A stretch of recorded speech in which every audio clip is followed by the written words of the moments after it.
Bapa dalam surga, terima kasih kami boleh merasakan hadirat Tuhan di ibadah kami ini. Bapa, dalam ibadah ini kami tidak hanya ingin dipengaruhi perasaan, feeling kami saja. Karena perasaan bisa segera berubah. Di tempat ini kami sukacita ketika kami keluar menghadapi tantangan, perasaan kami kembali menjadi sedih, bahkan mungkin marah.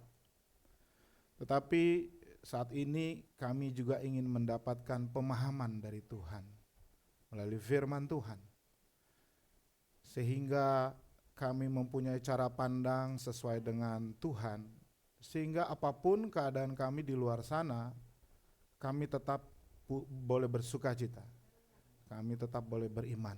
Berfirmanlah saat ini Bapa, kami siap untuk mendengar Engkau berbicara, dan biarlah Roh Kudus yang memimpin, baik hamba yang akan menyampaikan kebenaran-Mu maupun semua jemaat Tuhan yang hadir di sini.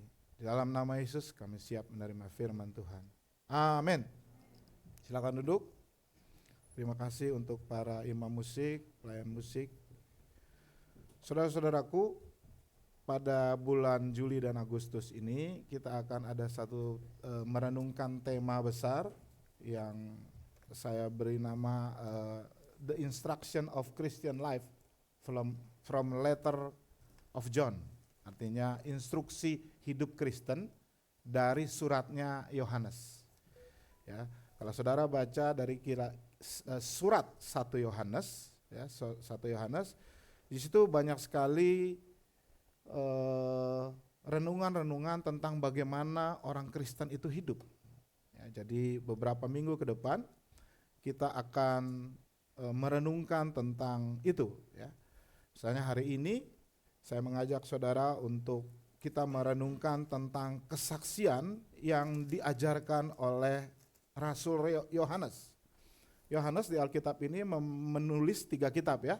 Yang pertama Injil Yohanes. Yang kedua adalah surat Yohanes, itu ada 3.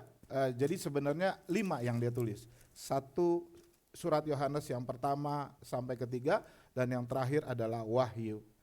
Ya, jadi kita akan mengambil banyak tema yang boleh menuntun kita dalam kehidupan kita. Ya, hari ini kita akan merenungkan tentang kesaksian tentang berita keselamatan dari Allah. Kalau saudara lihat di Alkitab saudara, di situ ditulis apa? Kesaksian Rasul tentang firman yang hidup. Ya. Minggu depan kita baca tentang Allah dan terang. Ya, di situ ada, kemudian ada tentang perintah yang baru, bahkan ada tentang antikris. Ini semua masih relevan dengan hidup kita. Bahkan saya lihat semakin relevan di dalam dunia yang bertumbuh ini. Saudara-saudaraku, hari ini temanya kurang lebih mirip dengan judul yang ada di Alkitab kita yang ditulis oleh LAI, bahwa kesaksian Rasul tentang firman hidup, tentang keselamatan dari Allah. Jadi ini adalah, kita akan baca nanti ayat 1 sampai ayat 4 saja. Ini adalah sebuah kesaksian Yohanes kepada jemaat-jemaat Kristen di Asia Kecil, ya, di Efesus, tentang siapa itu Yesus. Dan dia bercerita berdasarkan pengalamannya dia sendiri, yaitu selama dia hidup bergaul dengan Tuhan setiap hari selama kurang 3,5 tahun. Ya. Dan kita harap kita bisa mengerti apa sebenarnya yang dia saksikan dan bagaimana dia bersaksi. Saudara-saudaraku, mari kita baca. Saya akan memimpin pembacaan ini. Ya, saudara perhatikan Alkitab saudara masing-masing dari surat Yohanes yang pertama, ayat yang ke-1 sampai ke-4. Demikianlah firman Tuhan. Ini adalah suratnya Yohanes, jadi Yohanes yang menulis, Yohanes yang berkata. Dia katakan begini, apa yang ada sejak semula, yang telah kami dengar, telah kami lihat dengan mata kami, apa yang telah kami saksikan dan yang kami raba dengan tangan kami tentang firman hidup, itulah yang kami tuliskan. Hidup itu telah dinyatakan dan kami telah melihatnya. Sekarang kami bersaksi dan memberitakan kepada kamu tentang hidup yang kekal yang ada bersama Bapa dan telah dinyatakan kepada kami. Apa yang telah kami lihat dan telah kami dengar itu kami beritakan kepada kamu juga, pada jemaat ya. Supaya apa? Supaya kamu pun mempunyai persekutuan dengan kami. Persekutuan kami adalah persekutuan dengan Bapa dan anaknya Yesus Kristus. Dan semuanya ini kami tuliskan kepadamu supaya sempurnalah sukacita kita. Kalau di sini kami, kalau di terjemahan baru di tulisannya kita. Saudara-saudaraku, ini adalah kesaksian Yohanes tentang firman hidup. Siapa itu firman hidup? Firman hidup itu adalah Yesus Kristus. Tetapi Yesus Kristus yang dia kenal sendiri, yang dia alami sendiri. Ya, jadi dia bersaksi tentang sosok Kristus yang sejati. Sedikit saya ceritakan dulu tentang latar belakang surat Yohanes. Jadi kita bisa lebih mengerti akan surat Yohanes kalau kita bisa tahu latar belakangnya. Seperti yang sudah saya katakan, surat Yohanes ini adalah surat yang ditujukan kepada jemaat bukan di Israel tetapi di luar Israel, di Asia Kecil khususnya di Efesus. Kenapa dia tulis surat? Karena ini surat ditulis di tahun 85-95, jadi sekitar abad pertama tapi yang udah terakhir-terakhir gitu ya. Karena pada saat itu gereja sudah mulai disusupi oleh ajaran-ajaran yang sesat. Ya. Dan ajaran yang sesat pada saat itu ya, yang ditentang oleh Yohanes yang masuk ke dalam gereja adalah yang namanya Gnostik. Gnostik. G-N-O-S-T-I-K, Gnostik.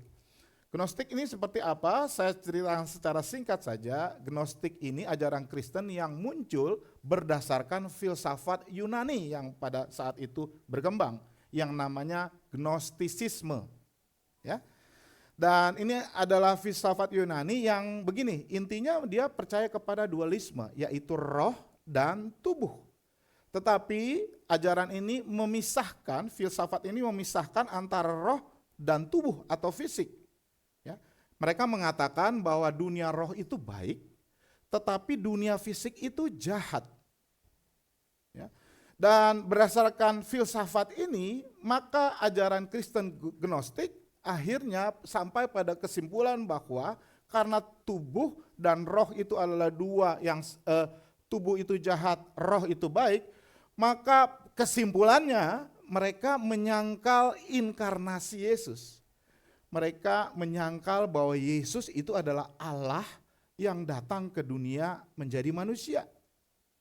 Oleh karenanya, karena menurut dia roh itu kudus, tubuh itu jahat. Jadi tidak mungkin yang kudus itu datang dalam bentuk manusia, dalam rupa manusia. Dan dengan demikian dia juga menyangkal kelahiran Yesus dari seorang perawan Maria.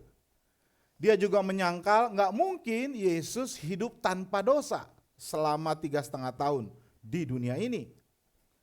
Dan akhirnya mereka juga menyangkal penebusan di dalam Kristus, di dalam kematian Kristus Yesus. Kalau kematiannya aja disangkal, berarti kebangkitannya juga disangkal. Ya. Ada paham lain dalam Gnostik juga mengatakan bahwa Kristus itu bukan Tuhan. Kristus itu adalah makhluk ciptaan Tuhan yang paling tinggi. Lebih tinggi dari manusia, lebih tinggi dari malaikat. Jadi dia yang paling tinggi. Tetapi tetap dia adalah makhluk ciptaan. Dia ciptaan yang paling tinggi tetapi tidak sama dengan Tuhan.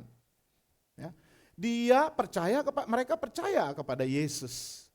Tetapi mereka mengatakan Yesus itu bukan Tuhan. Yesus itu hanya sarana yang dipakai Allah untuk menyampaikan wahyunya kepada kita manusia.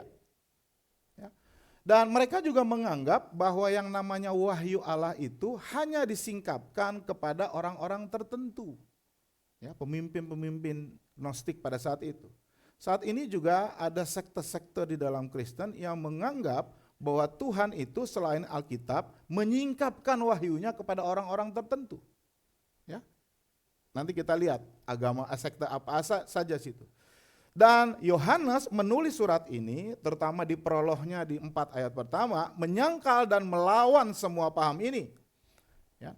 Lalu mari kita lihat apa yang dia katakan untuk menyangkal ajaran gnostik ini. Kata yang pertama dikatakan apa yang ada sejak semula. Sampai sini dulu.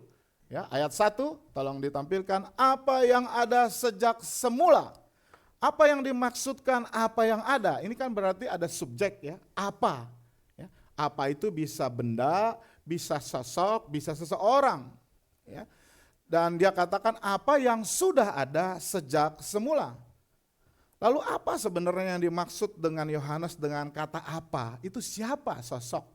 Dan apa yang dimaksud dengan dia ketika dia katakan sejak semula? Ya, ini adalah kalimat penting yang harus kita tahu sehingga akhirnya kita mengerti dia merujuk ke siapa.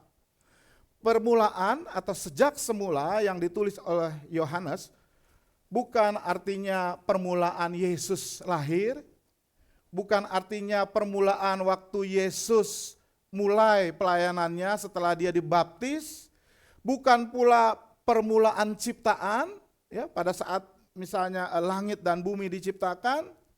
Ya, bukan juga permulaan dari dunia ini. Tetapi yang dimaksud dalam permulaan ini inline dengan apa yang terdapat kata pada mulanya di dalam Kejadian 1 ayat 1. Dikatakan dalam Kejadian 1 ayat 1, pada mulanya Allah menciptakan langit dan bumi. Jadi Yohanes merujuk pada ini, yaitu pada permulaan yang jauh sebelum segala sesuatu ada. Ya.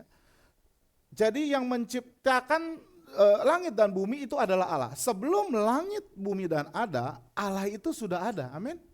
Ya, dia itu kekal, dia nggak ada waktunya. Ya, dia tidak ada awal, tidak ada akhir. Dia adalah eternity. Dia adalah kekal. Berarti yang dimaksud dengan Yohanes apa itu adalah Sang Pencipta. Kausa prima kalau kita ingat ya di sekolah adalah penyebab yang pertama gitu ya. Dia adalah Allah, Allah itu ada sebelum dunia diciptakan. Jadi apa yang sudah ada sejak semula itu menunjuk kepada Allah Sang Pencipta. Ya, bahwa itu menunjuk kepada sesuatu yang ada sebelum yang lain-lain ada. Dan pada saat itu yang ada cuma dia. Ngerti ya? Ya? Jadi memang sebelum dunia diciptakan Allah itu sudah ada, amin. Dan pada saat itu yang ada ya cuma Allah. Enggak ada yang lain. Jadi Yohanes merujuk kalimat ini kepada Allah. Lalu dia sebut itu sebagai firman hidup. Tentu ini merujuk juga kepada Yesus Kristus. Ini yang kita sebut dengan praeksistensi, artinya Yesus bukan berarti dia baru ada sejak dia lahir di Bethlehem, tapi dia sudah ada bersama-sama dengan Allah bahkan sebelum dunia ini diciptakan. Ya, Yesus sudah ada sebelum segala sesuatu ada. Dikatakan tadi pada mulanya Allah menciptakan langit dan bumi. Di dalam bahasa Ibrani dikatakan Bereshit, bara itu menciptakan Elohim, et hasamaim, wa et haares. Allah menciptakan langit dan bumi. Jadi pada mulanya itu adalah Allah. Ya. Dan Yesus ada sebelum segala sesuatu diciptakan. Dan kalau kita baca di kitab Kejadian selanjutnya, setelah itu dia berfirman. Ketika dia berfirman, maka segala sesuatu yang tidak ada menjadi ada. Amin. Jadi sekali lagi bahwa yang dimaksudkan dengan apa yang ada sejak semula itu adalah Allah. Dan ini dikuatkan dengan surat dia yang lain, bukan surat, kitab Injil yang dia tulis. Mari kita baca Yohanes 1 ayat 1 sampai 3. Sama juga katanya begini. Pada mulanya pada katanya sama dalam bahasa Yunaninya en arche, sama. Pada mulanya itu adalah firman dan firman itu bersama-sama dengan Allah dan firman itu adalah Allah. Firman itu adalah logos, adalah firman. Dan selanjutnya ayat 2 dikatakan Ia pada mulanya bersama-sama dengan Allah. Dan ayat 3 dikatakan segala sesuatu dijadikan oleh Dia, tanpa firman itu tidak ada sesuatu pun yang telah terjadi dari segala sesuatu yang dijadikan. Jadi Yesus mengingatkan pembacanya, membawa kita kembali kepada masa kekekalan yang dulu, yang berlalu, bahwa Dia sudah ada sejak semula, sebelum segala sesuatu jadi. Dan firman itu bersama-sama dengan Allah. Ya, dikatakan ayat, ini nggak bisa satu layar 3 ayat, nggak bisa ya baca. Oke, nggak apa-apa, ayat 2 aja kalau gitu. Ayat 2. Ya, pada mulanya firman tadi dikatakan bersama-sama dengan Allah. Bersama-sama dalam bahasa Yunaninya itu pros. Pros itu artinya with God, berhadap-hadapan.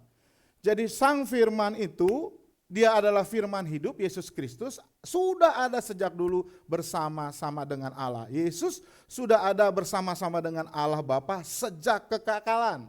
Sejak waktu yang tidak ada batasnya. Ini yang disebut dengan kairos. Ya. Jadi Yohanes menegaskan bahwa Dia adalah Allah. Dia sehakikat dengan Allah Bapa, walaupun dapat dibedakan antara Allah Bapa dengan Sang Firman, yaitu Allah Anak. Jadi saudara-saudaraku, yang dimaksud dengan Yohanes di sini adalah bahwa Allah, apa yang telah dijadikan sejak semula, itu adalah Sang Firman hidup, yaitu Sang Firman yang akhirnya datang ke dunia menjadi manusia. Tetapi Sang Firman itu sebelum datang, Dia bersama-sama dengan Allah, bahwa Dia adalah Allah. Dia adalah Sang Pencipta. Dia adalah sudah ada sejak kekekalan, namanya atau waktu kairos, sebelum dunia diciptakan. Ya. Jadi yang dimaksud dengan kalimat pertama adalah Sang Firman, Allah Sang Pencipta. Kita lanjut kepada ayat yang ke-1b. Dia katakan, apa yang telah ada sejak semula telah dikatakan. Ini Yohanes 1 Yohanes 1 ayat 1, ya. Saya baca di sini. Apa yang telah ada sejak semula, dan kalimat selanjutnya dikatakan telah kami dengar, telah kami lihat dengan mata kami, dan telah kami saksikan, dan telah kami raba dengan tangan kami tentang firman hidup. Itulah yang kami tuliskan kepadamu. Jadi dia mengatakan Allah Pencipta yang kekal itu ternyata bisa saya rasakan dengan indera kita. Dengan indera apa aja? Dengan indera pendengaran. Ya. Lalu dengan indera mata, dia melihat Sang Firman itu. Jadi Allah itu ternyata bukan Allah yang transenden, tapi ternyata Allah yang bisa diraba, didengar, dan dilihat. Ya. Ini adalah menunjukkan sebuah kebenaran, bahwa Dia yang dari mulanya adalah Allah udah ada, ternyata Dia datang ke bumi, ya, dan bergaul dengan manusia melalui Yesus Kristus. Sang Firman yang ada di dalam kekekalan, kairos, itu melompat dari kekekalan masuk ke dalam waktu manusia, kronos. Jadi dia dari kairos ke kronos. Dan dia katakan, aku mendengar Dia. Sang Allah yang transenden itu ternyata Allah yang imanen. Imanen itu artinya tinggal di tengah-tengah kita. Makanya Allah kita disebut Immanuel. Ya, itu dari kata imanen. Ya. Bahwa ternyata saya mendengar, ini pasti merujuk ketika dia mendengar Yesus cerita tentang perumpamaan, ketika Yesus menghardik iblis, ketika Yesus menyembuhkan orang, bahkan ketika dia khotbah dan mengajar, dia mendengar. Dia bilang, saya mendengar. Tapi bukan hanya mendengar, dia juga dapat mengalaminya dengan indera mata. Dia bilang dia melihat dengan mata. Berarti Yesus itu bukan hantu, bukan setengah manusia. Ya, Yesus itu benar-benar saya lihat itu dengan mata kepala saya sendiri. Kalau dia berjalan di atas pasir, itu ada bekas tapaknya. Ya. Dia bukan hantu, dia bukan roh halus, bahwa dia benar-benar ada secara fisik, dia bilang. Lalu dikatakan lagi, kami menyaksikan dengan apa ya? Dengan mata juga. Lalu apa bedanya ini? Yang pertama lihat, dia bilang saya melihat, yang kedua dikatakan kami saksikan. Sama dengan mata, tetapi pengertiannya adalah melihat dengan lebih dari sekedar melihat sekilas, memandang sekilas, tetapi melihat dengan belajar, dengan tatapan. Saudara-saudaraku, kalau saudara keluar dari sini, saudara lihat saya nih sekarang kan ya. Sekarang lihat saya enggak? Halo, saya fisik ada nih. Nah, nanti saudara ditanya gitu ya, siapa yang khotbah? Oh, Pendeta Renaldo, berarti saudara melihat gitu ya. Saudara melihat dengan mata. Oh, Pendeta Renaldo, apa khotbahnya? Lalu saudara, apa ya? Enggak tahu, berarti saudara cuma melihat, tapi saudara tidak menyaksikan. Ya, jadi menyaksikan itu melihat dengan mata, tapi juga dengan hati dan pikiran. Itu yang dimaksud dengan Yohanes. Dia enggak sekedar melihat yang pertama menandakan bahwa Yesus itu bukan roh halus, tetapi yang kedua dia melihat dengan belajar. Bahkan dikatakan lagi dia dengan indera peraba. Aku raba, dia bilang gitu ya. Ya, pasti murid-muridnya dan Yohanes itu sering menyentuh Yesus. Bahkan di dalam Yohanes 13 kalau saudara baca, dia tuh pada malam waktu the Last Supper, dia senderan ke dadanya Yesus gitu ya. Dan kita ingat juga ya, ketika Yesus bangkit, dia bangkit masih sebagai manusia loh yang bisa dilihat. Dia katakan, Thomas, murid-murid yang lain, lihat ini perutku, lambungku, lihat ini tanganku, rabalah, disuruh raba. Jadi Yohanes itu merasakan bahwa Sang Allah Pencipta itu ternyata bisa dia rasakan, bisa dia lihat, bisa dia dengar, bisa dia raba. Di sini kan Yohanes nulis, tapi nulisnya kami, ya. Dia bilangnya kami lihat, kami dengar, kami terus gitu ya, persekutuan dengan kami. Kenapa dia bilang kami? Karena dia berbicara sebenarnya mewakili bukan dia sendiri, tetapi rasul. Ya, 12 rasul itu mengalami pengalaman yang sama. Dengan perkataan lain, Yohanes mau mengatakan bahwa kesaksian para rasul, kesaksian saya dan teman-teman yang lain, itulah kesaksian yang benar. Karena mereka merasakan kehadiran Sang Firman di tengah-tengah mereka, bahkan mereka merasakan dengan indera mereka. Ya. Apa yang mereka rasakan? Yaitu subjek yang kekal itu, yaitu Allah sendiri. Yang mereka telah dengar, lihat secara fisik, pelajari secara sesama, dan mereka sentuh. Dan tentu saja apa yang ditulis oleh Yohanes ini ada implikasi besar di dalamnya. Ya. Yang pertama pasti bagi orang jemaat-jemaat Kristen pada saat itu juga ada sebuah implikasi besar yang mereka rasakan di tengah-tengah filsafat Yunani. Ya, mereka mengatakan bahwa Allah yang kekal ini, yang transenden, yang ada di surga, ternyata dapat dijangkau oleh manusia dengan cara yang paling mendasar, yaitu dengan indera manusia. Dengan cara yang dapat dimengerti oleh semua orang, berarti kan semua orang punya panca indera. Berarti semua orang bisa mengenal Yesus. Ya.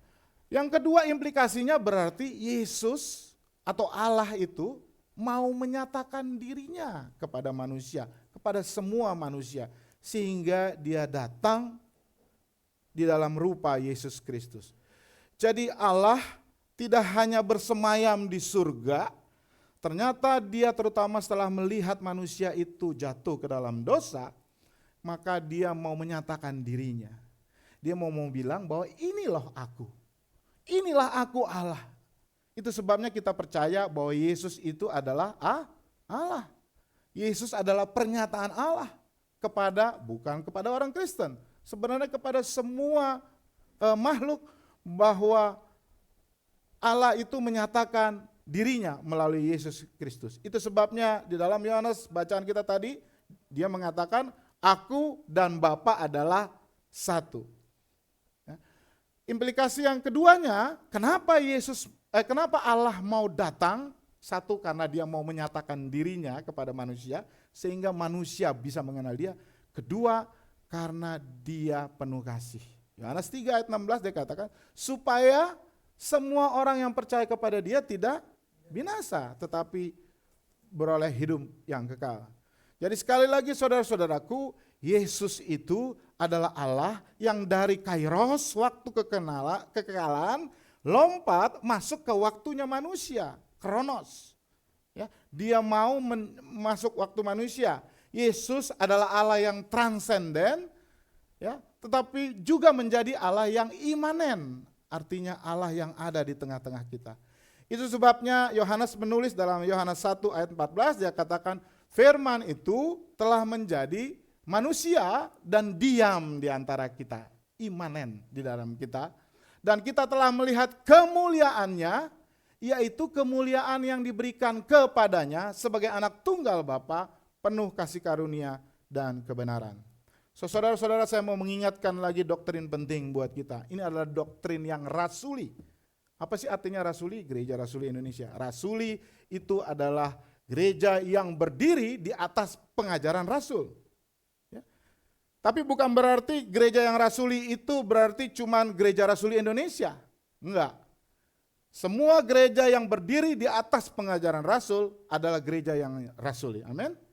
Jadi saya meyakini yang namanya GBI nggak ada rasulinya. Yang namanya GPIB, HKBP, GKY, GKI dan seterusnya itu adalah gereja yang rasuli. Amin. Kenapa? Karena mereka berdiri di atas pengajaran rasul. Nah, gereja pada saat itu di Efesus mulai menyimpang dari pengajaran rasul. Sehingga Yohanes menulis surat supaya mereka kembali lagi ke pengajaran rasul. Paulus juga melakukan yang sama kepada jemaat yang mulai disusupi oleh ajaran-ajaran yang menyimpang dari pengajaran 12 rasul. Di dalam Galatia 1 ayat 6, dia menegur jemaat di Galatia, di Asia Kecil juga. Dia bilang begini, aku heran bahwa kamu begitu lekas berbalik dari dia yang oleh kasih karunia Kristus telah memanggil kamu dengan mengikuti suatu Injil yang lain. Yang sebenarnya bukan Injil. Hanya ada orang yang mengacaukan kamu dan bermaksud untuk memutarbalikan Injil Kristus. Tetapi sekalipun kami atau seorang malaikat dari sorga yang memberitakan kepada kamu suatu Injil yang berbeda dengan Injil yang kami beritakan kepadamu, terkutuklah dia. Seperti yang telah kami katakan dahulu, sekarang kukatakan sekali lagi. Jikalau ada orang yang memberitakan kepadamu suatu Injil yang berbeda dengan apa yang kamu terima, terkutuklah dia. Saudara-saudaraku, dari bagian ini apa aplikasinya? Saudara-saudaraku, pastikan saudara mengenal Allah yang benar. Kalau kita baca saudara-saudaraku di dalam 1 Yohanes 2 ayat 23, saya bacain aja ya. Sebab siapa yang menyangkal anak tidak memiliki bapa, siapa yang mengakui anak juga tidak memiliki bapa. Saudara-saudaraku, beriman pada Yesus yang salah itu bukan iman yang menyelamatkan. True saving faith.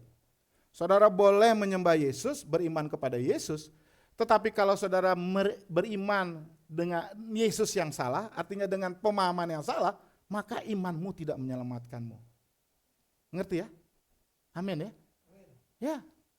Ya, semua banyak orang bisa berbicara tentang Yesus, tetapi sepanjang mereka tidak berbicara menyembah Yesus seperti yang diajarkan oleh Rasul, maka sesungguhnya imannya itu tidak menyelamatkan. Seperti yang dikatakan Yohanes tadi. Jadi pastikan saudara mengenal Allah yang benar. Dan mengenal Allah itu tidak sekali jadi. Ya, saudara harus terus menerus membaca dan mengunyah, mendigest firman ini. Sehingga saudara semakin mengenal siapa itu Yesus. Tentunya dengan pertolongan Roh Kudus. Karena untuk memperoleh keselamatan yang sejati, engkau harus beriman pada Kristus yang sejati. Apa itu? Yaitu Kristus yang diajarkan oleh para rasul. Beriman pada Yesus dengan cara yang salah bukanlah iman yang menyelamatkan. Oleh karenanya waspada dan hati-hati dengan pengajaran-pengajaran. Cari pengajaran yang berpusat pada Injil dan yang rasuli. Kalau kita mengirim anak kita ke dalam komunitas Kristen lain, pastikan komunitas itu tidak hanya membuat dia merasa nyaman, ya, merasa sesuai dengan seleranya, tetapi pastikan komunitas itu memberikan pengajaran-pengajaran yang rasuli, yang gospel centered. Jadi hati-hati, waspada. Sekali lagi, kalau kita beriman pada Yesus yang salah atau beriman dengan pemahaman yang tidak benar, sesungguhnya iman kita tidak menyelamatkan kita. Bukanlah true saving faith. Dan saudara-saudaraku di Gereja Rasuli Indonesia Berkat, kami selalu berusaha memastikan pendeta-pendeta, pengkhotbah-pengkhotbah, pengajar-pengajar yang kami undang adalah pengajaran-pengajaran yang berpusat pada Injil dan pada pengajaran para rasul atau rasuli. Tentunya kita dengan pertolongan Roh Kudus dan juga doa, kita melihat latar belakangnya seperti apa dan lain sebagainya. Karena saudara-saudaraku, ajaran ini, ya, gnostik ini, Yesus yang menyimpang, sebenarnya bukan terjadi di abad pertama, sampai sekarang juga banyak. Beberapa waktu yang lalu, saudara-saudaraku, saya ada dalam satu pertemuan dan di situ banyak artisnya gitu ya. Saya ngobrol, ada 2 artis di situ, ya. Yang satu nanya sama saya, terus dia nanya, saya tanya, kamu gerejanya apa? Saya gerejanya ini Pak, saya nggak mau sebut. Oh, kamu sebelumnya mana? Ya saya HKBP, kemudian saya ke GKI, saya pernah ke GKY, ya, dan sekarang saya ke gereja ini gitu. Kamu tahu nggak pengajarannya itu menyimpang? Saya bilang gitu. Dari pengajaran rasuli, saya bilang begitu. Dia tidak percaya kepada Allah Tritunggal. Dia menganggap Yesus itu lebih rendah dari Allah Bapa. Dia tahu sih Bang, tapi aku di sana ya cuman pelayanan nyanyi, ngajar nyanyi, dan aku tidak percaya dengan itu. Dan itu adalah gereja besar. Lalu saya bertemu lagi dengan lain penyanyi, dia bilang ngobrol-ngobrol kita, akhirnya dia menemukan kami ada komunitas gitu ya, komunitas, akhirnya dia ini yang namanya Hyper Grace gitu ya.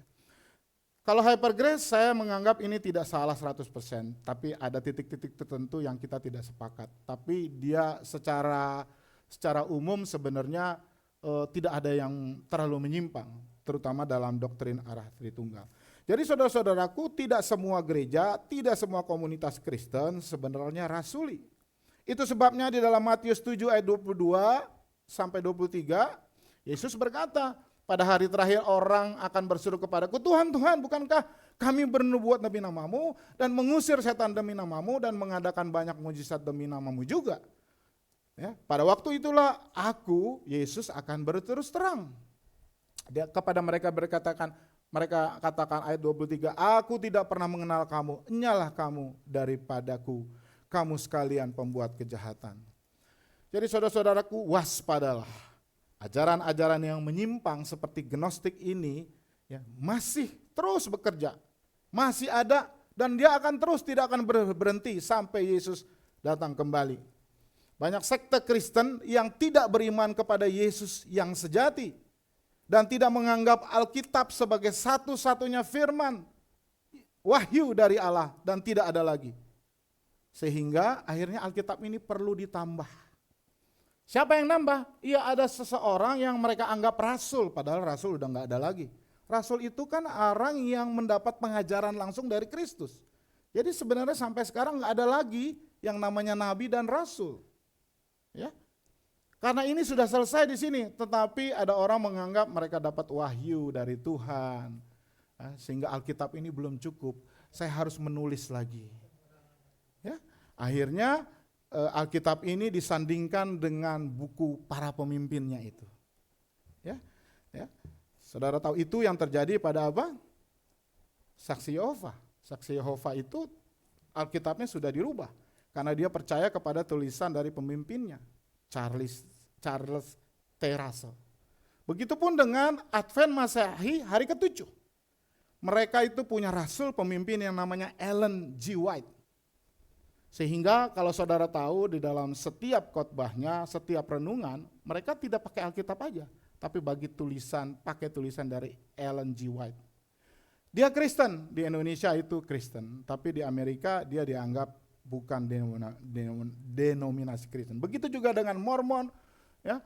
Begitu juga Mormon itu juga ada buku lain selain Alkitab.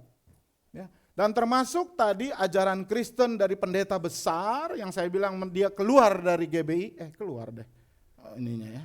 Membuka sinode baru karena dia sudah tidak percaya lagi kepada Allah Tritunggal. Saudara, hati-hati ya saudara-saudaraku ya. Zaman sekarang ini rasul dan nabi sudah tidak ada lagi. Ya, karena wahyu Tuhan sudah cukup di dalam Alkitab ini. Ya. Kita lanjut, dikatakan tadi tentang firman hidup. 1 Yohanes 1 ayat 1 dibilang apa yang kami lihat, saksikan, raba tentang firman hidup. Firman hidup Yohanes merujuk kepada keberadaan yang kekal tadi adalah firman yang hidup. Tapi ternyata firman itu ya dari kekekalan hadir di dalam kehidupan Yohanes dan rasul-rasul, makanya ditulis kami ya, bukan saya. Karena dia mewakili rasul-rasul yang lain. Firman ini yang dalam bahasa Yunani disebut logos. Dan logos ini adalah Allah seperti yang dibicarakan tadi di dalam Yohanes 1 ayat 1. Pada mulanya lah firman dan firman itu bersama-sama dengan Allah dan firman itu adalah Allah. Kalau di dalam bahasa aslinya dikatakan Allah itu firman. Ya. Nah, saudara-saudaraku, di dalam di dalam Yohanes 1 ayat 14 dikatakan firman itu telah menjadi manusia dan diam di antara kita dan kita telah melihat kemuliaannya dan seterusnya.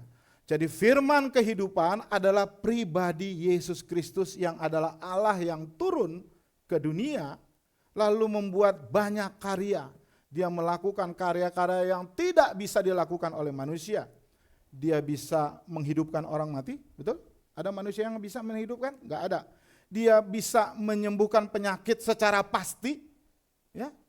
Enggak mudah-mudahan, dia bilang bangkit, orang timpang bangkit, bisa berjalan. Dia menyembuhkan penyakit, bahkan ini nih ciri-cirinya hanya dimiliki Allah.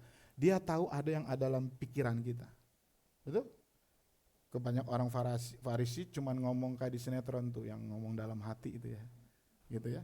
Tapi Yesus langsung tahu, sesat kamu dengan pikiran kamu. Dia tahu, makanya orang Farisi kaget. Begitu juga dengan perempuan Samaria, baru kenal juga 5 menit, tapi Tuhan Yesus tahu, suamimu ada 5, yang sekarang tinggal sama kamu juga bukan suamimu. Kaget dia.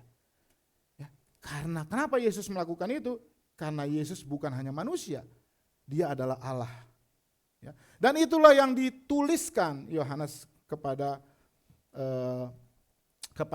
jemaat di Efesus.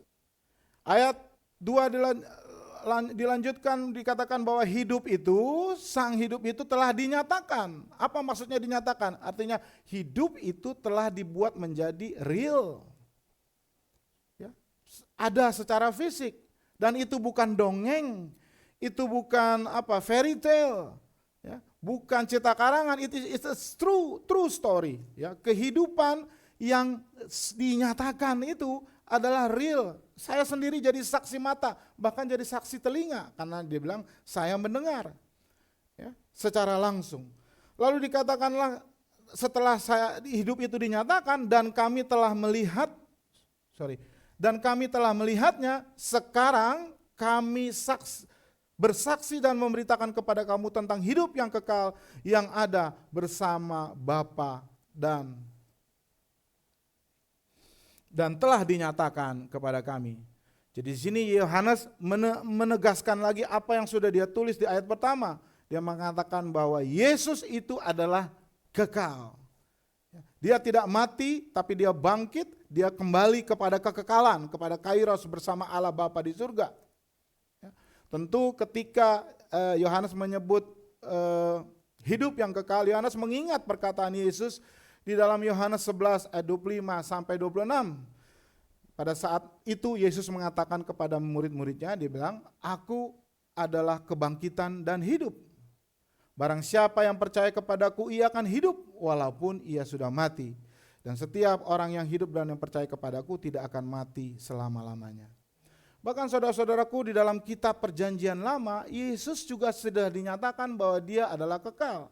Di dalam Mika 5 ayat 1 yang sering kita sebut pada saat Natal, Nabi berkata begini, tetapi engkau hai Betlehem Efrata, hai yang terkecil di antara kaum-kaum Yehuda, daripadamu akan bangkit bagiku seorang yang akan memerintah Israel, yang permulaannya sudah ada, yang sudah ada sejak purbakala, sudah ada sejak dahulu.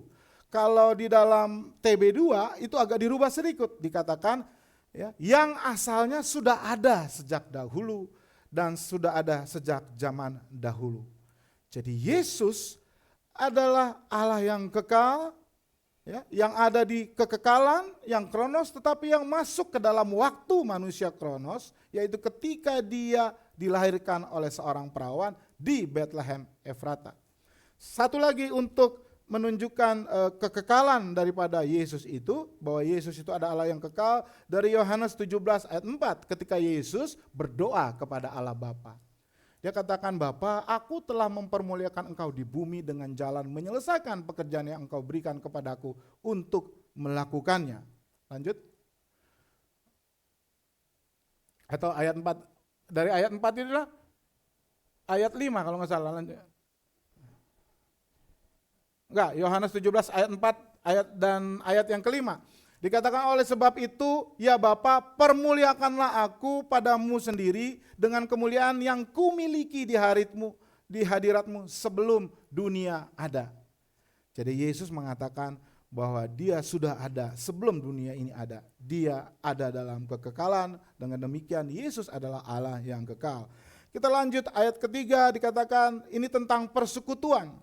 Apa yang telah kami lihat dan telah kami dengar itu kami beritakan kepadamu juga, supaya kamu boleh persekutuan dengan kami, ya, dan dengan sesama, dengan rasul, dan persekutuan kami adalah persekutuan dengan Bapa dan dengan anaknya Yesus Kristus. Jadi Injil itu, sang firman kehidupan itu memanggil kita untuk masuk dalam persekutuan pertama dengan sesama, ya, sesama orang percaya. Kedua, berpersekutuan dengan Allah Bapa dan Yesus Kristus. Jadi tujuan kesaksian Yohanes tentang sang firman hidup, tentang Logos, yaitu Yesus Kristus yang kekal, yang hadir secara fisik di bumi, yang adalah Allah, adalah untuk membawa para pembacanya, para pendengarnya, masuk di dalam persekutuan dengan satu, dengan umat Allah, kedua dengan Allah sendiri. Saudara-saudaraku, persekutuan dalam bahasa Inggris fellowship, di dalam bahasa Yunaninya koinonia. Ini mempunyai arti yang sangat dalam, lebih dari sekedar pertemanan. Ya, kalau pertemanan atau friendship itu didasarkan pada kesamaan, betul ya? Pada kesamaan hobi, kesamaan marga dan lain sebagainya. Tetapi gagasan persekutuan ini adalah gagasan yang paling penting di sepanjang Alkitab, yaitu berbicara tentang persekutuan yang saling berbagi, ya, saling mempunyai ikatan yang sama, bersekutu dan hidup bersama. Jadi koinonia, persekutuan itu adalah perkumpulan yang penuh kasih dengan orang-orang yang lain. Contohnya ketika di jemaat mula-mula dikatakan inilah yang namanya persekutuan atau koinonia. Kisah para Rasul 2 ayat 44 dikatakan, dan semua orang yang telah menjadi percaya tetap bersatu dan segala kepunyaan mereka adalah kepunyaan bersama. Jadi kata persekutuan di sini tidak hanya berarti relasi dan hubungan biasa, bahkan bukan artinya persahabatan, tetapi adalah perkumpulan yang berbagi kehidupan bersama. Ketika kita bersekutu dengan Yesus, saat kita dipanggil oleh Yesus, maka kita nanti juga akan menjadi serupa dengan Dia, karena Dia adalah orang yang berbagi hidup bagi orang lain. Ya. Perhatikan di ayat ini saudara-saudaraku tadi, bahwa yang pertama yang disebut oleh Yohanes adalah apa yang telah kami lihat, supaya kamu pun mempunyai persekutuan dengan kami. Jadi yang disebut pertama adalah persekutuan dengan sesama dulu, ya, terutama sesama dengan orang yang telah percaya. Lalu yang kedua, bersekutu dengan Yesus Kristus. Ya, saudara-saudaraku, Ini menandakan bahwa relasi dengan sesama horizontal dan vertikal itu tidak dapat dipisahkan. Bahkan relasi kita dengan Allah biasanya terlihat dari relasi kita dengan sesama. Tidak mungkin kita mengatakan bahwa saya mempunyai relasi yang baik dengan Yesus, tapi saya tidak mempunyai relasi yang baik dengan sesama, dengan teman, dengan orang tua dan lain sebagainya.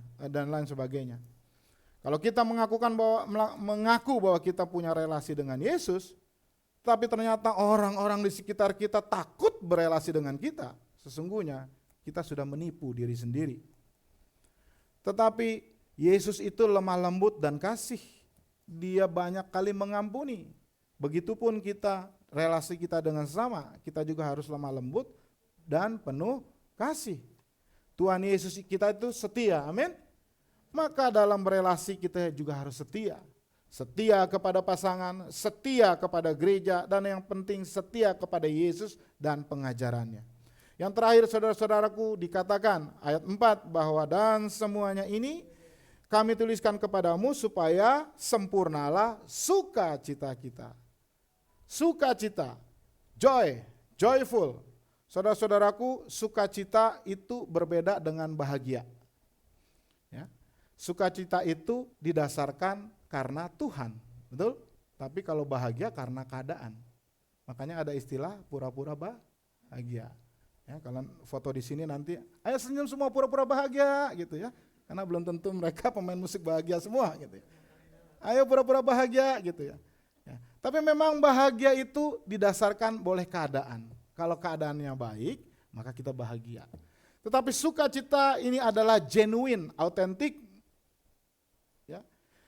Karena sukacita ini sama dengan bahagia sebenarnya perasaan apa ya? Perasaan optimisme dan gembira, ceria.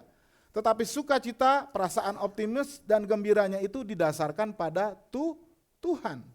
Sementara bahagia adalah perasaan optimis dan sukacita didasarkan pada keadaan. Kalau keadaan baik kita sukacita. Ya, tadi Elis bilang, wah sudah mulai ada sukacita. Ya, kalau menurut saya dari awal harusnya sudah ada dengan sukacita.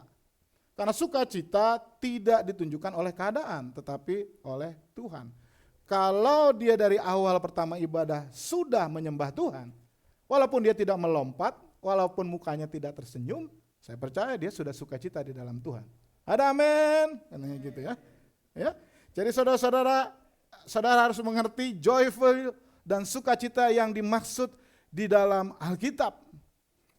Ya, Yesus bahkan mengatakan kepada murid-muridnya pada malam sebelum disalibkan, ia menyampaikan sebuah konsep tentang sukacita.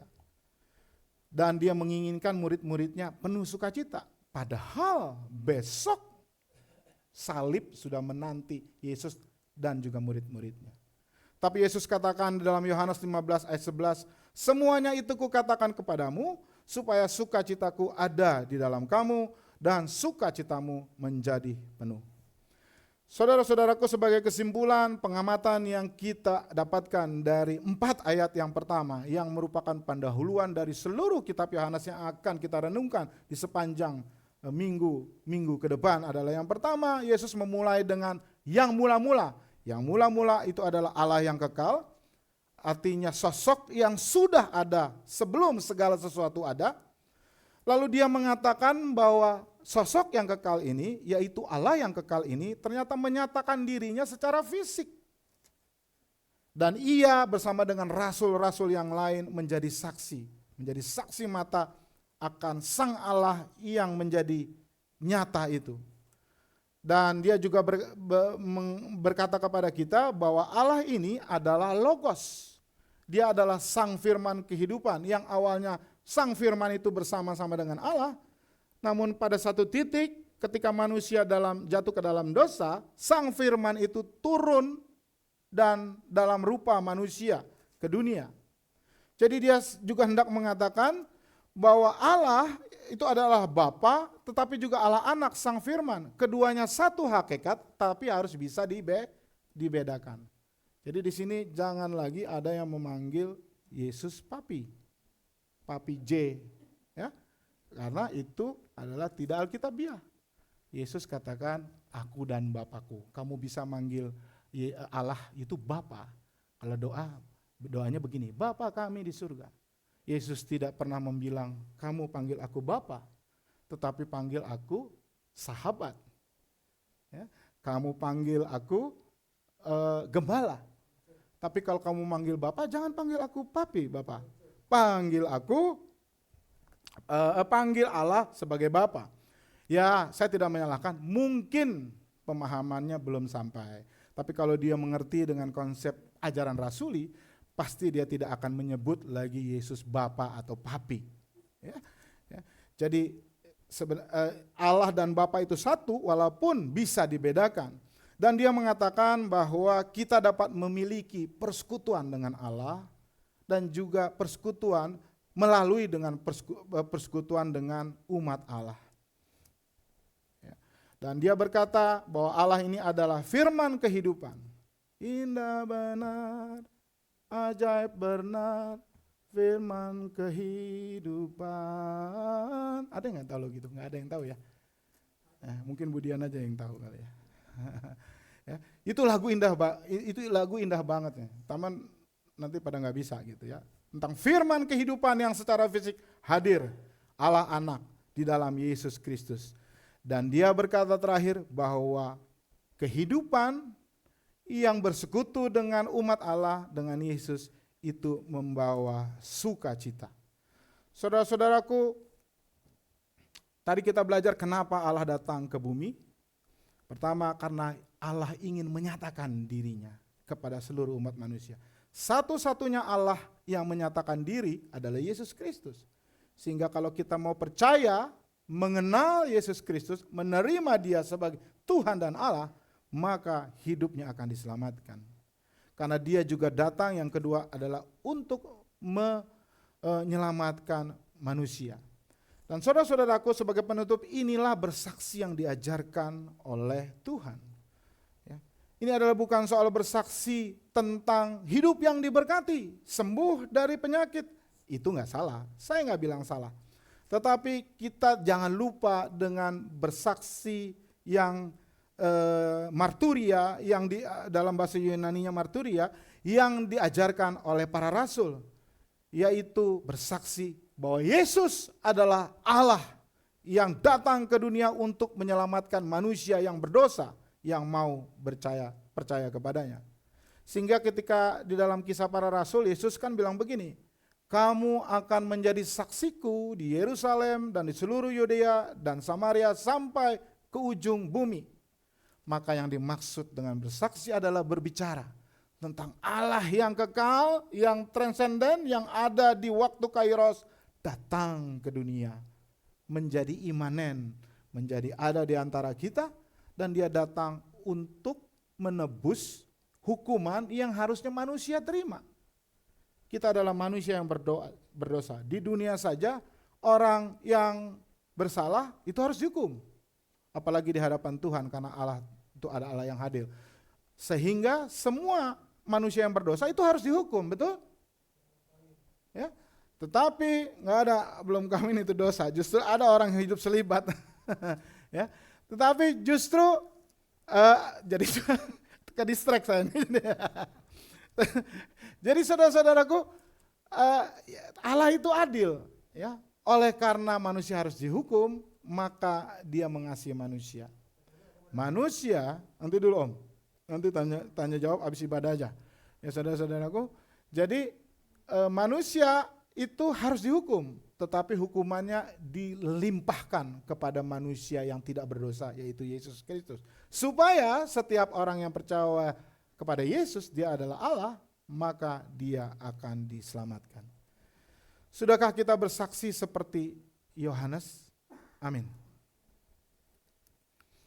Roh Kudus beri kekuatan bagi kami, ya Tuhan, untuk bersaksi akan Yesus Kristus, yang adalah Allah sendiri, yang sudah turun ke dunia, diam di antara kami, dan untuk menyelamatkan kami.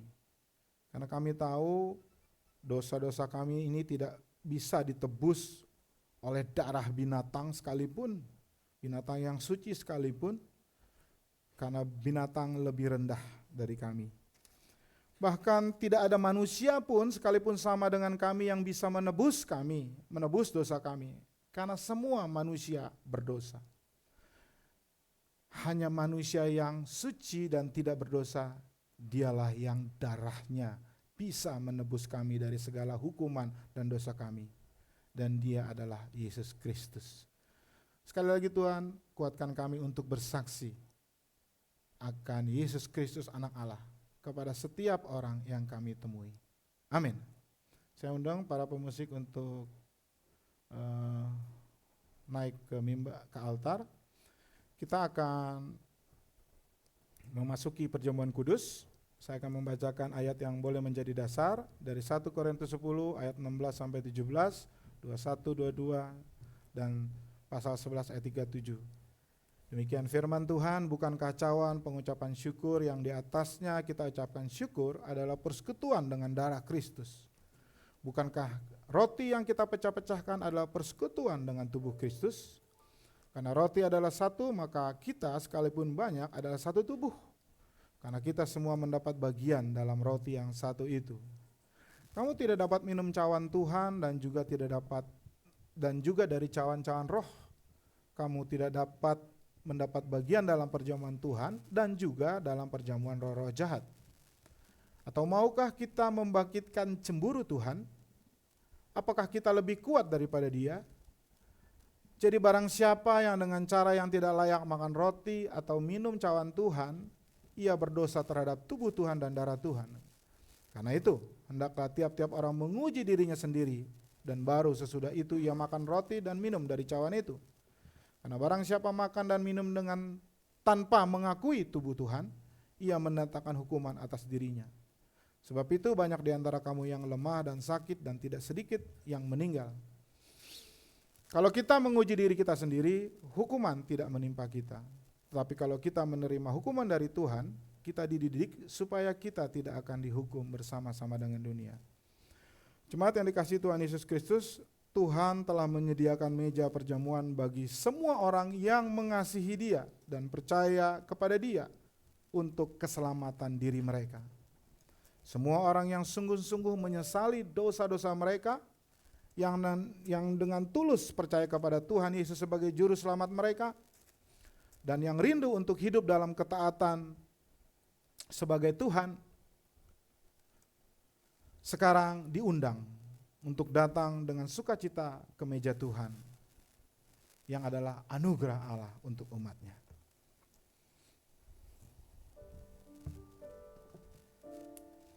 Saya undang untuk pelayan perjamuan kudus untuk maju ke depan.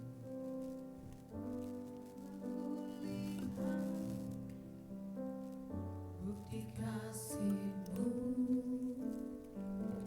Kau menderita gantikanku. Dengan darah-Mu Kau selamatkanku. Kini ku hidup menyenangkan-Mu. Terlalu besar kasih-Mu Bapa, pengorbanan yang Kau berikan bagiku. Terlalu mahal darah-Mu Yesus, tercurah untuk menebus hidupku.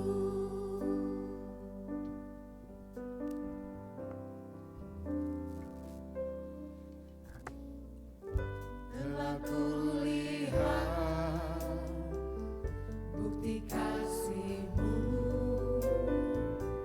Kau menderita gantikanku.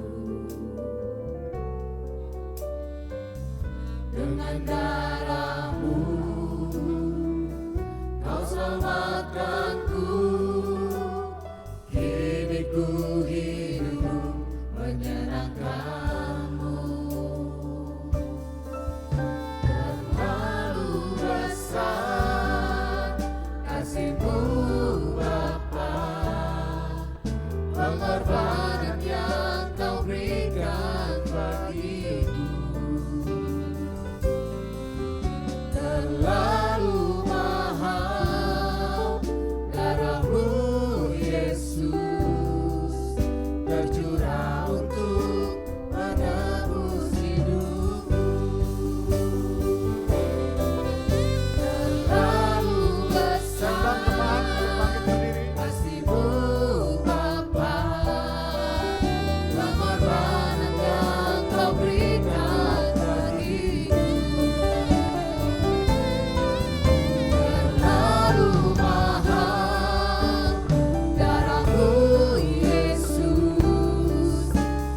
darah untuk menebus hidupku.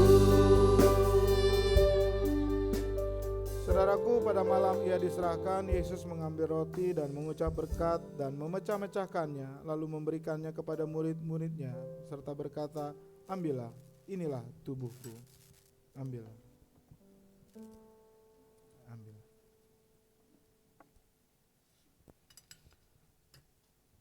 Saudara-saudaraku, mari kita angkat roti yang oleh firman Allah menjadi tubuh Kristus. Sebelum kita menikmatinya, saya minta Pendeta Emi untuk berdoa. Tuhan Yesus yang kami puji dan kami muliakan, terima kasih untuk pada siang hari ini kami boleh sehidangan dengan Kristus melalui perjamuan kudus. Tuhan, di tangan kanan kami mengangkat tinggi roti yang kami imani adalah tubuh Kristus.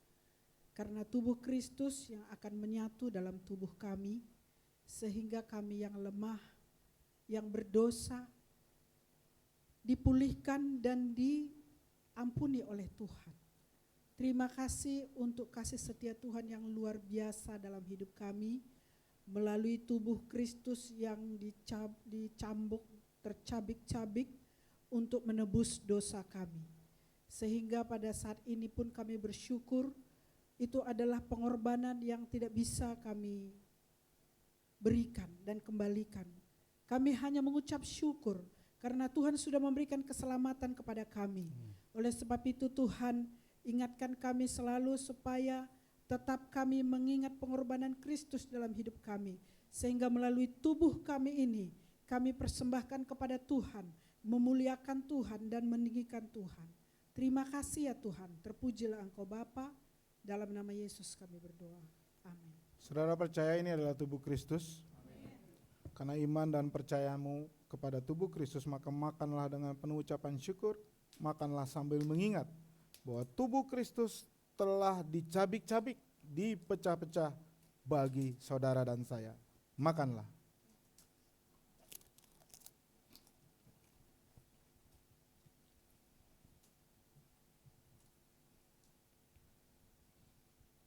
Sesudah itu Yesus mengambil cawan, mengucap syukur dan berkata, inilah darahku, darah perjanjian yang ditumpahkan bagi banyak orang. Ambillah. Ambillah. Mari kita angkat cawan anggur kita ke atas, tanda kita meninggikan Yesus dan darahnya. Dan sebelum kita meminumnya, saya minta Penatua Dianita untuk berdoa. Tuhan Yesus, di tangan kanan kami adalah darah-Mu. Amin. Bapa, terima kasih karena Engkau mau berkorban bagi kami, Bapa. Dan biarlah teladan-Mu itu boleh kami bawa dalam hidup kami. Amin. Untuk memberitakan kebaikan dan kasih-Mu Tuhan. Pertama-tama bagi keluarga kami, Yes. bagi gereja kami, dan bagi semua orang yang Tuhan tempatkan dalam hidup kami. Biarlah hidup kami menjadi kesaksian Tuhan akan kasih dan pengorbanan. Terima kasih Bapa, kami boleh menikmati pesta perjamuan ini. Di dalam nama-Mu kami berdoa dan mengucap syukur. Amin. Saudara percaya ini darah Kristus? Saudara-saudaraku, kuasa darah Yesus juga dapat menyembuhkan penyakit rohani kita, tetapi juga penyakit jasmani kita. Apabila saudara punya sakit penyakit dan beriman bahwa darah Yesus yang akan menyembuhkan, maka taruh tangan kiri saudara pada bagian tubuh saudara yang sakit, atau kalau tidak terjangkau, boleh taruh dada kiri saudara. Dan saudara percaya bahwa engkau akan menerima mujizat? Karena iman dan kepercayaanmu pada Yesus Kristus dan darahnya, maka minumlah dengan penuh ucapan syukur, sambil mengingat bahwa darah Kristus telah dicurahkan untuk pengampunan dosa kita. Di luar darah Kristus tidak ada pengampunan dosa.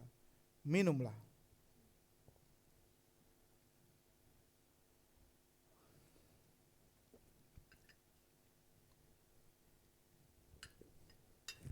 Sebab setiap kali kamu makan roti ini dan minum cawan ini, kamu memberitakan kematian Tuhan sampai Ia datang. Amin. Kami memuji kebesaran-Mu.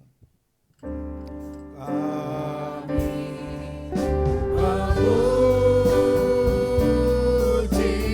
kebesaran-Mu.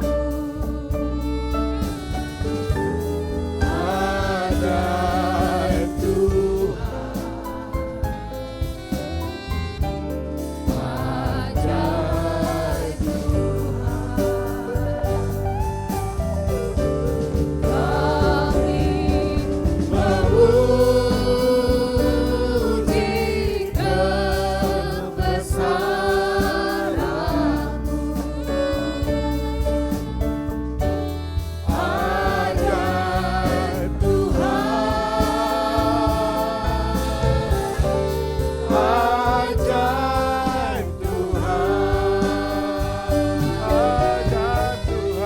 Ajaib Tuhan, ajaib Tuhan.